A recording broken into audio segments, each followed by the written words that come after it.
Welcome to the Rim Break Rodeo. We hope this video helps. In this video, I will show how to make potato soup recipe updated. Peel and dice 2 pounds of potatoes to start.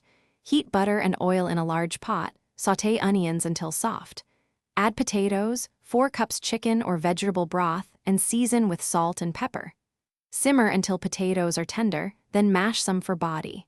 Stir in 1 cup milk or cream, adjust seasoning, and serve hot with toppings. Start by gathering 2 pounds of potatoes, 1 large onion, and 4 cups of broth for a balanced base. Use butter and oil for sautéing and 1 cup of milk or cream for richness. Season plainly with salt, pepper, and optional herbs like thyme or chives.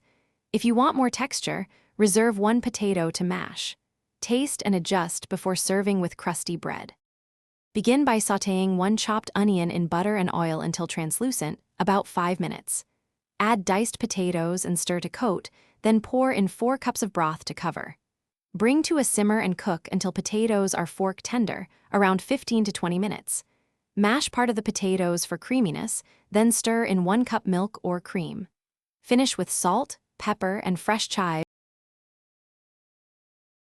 Thanks for watching. Consider subscribing if we helped you.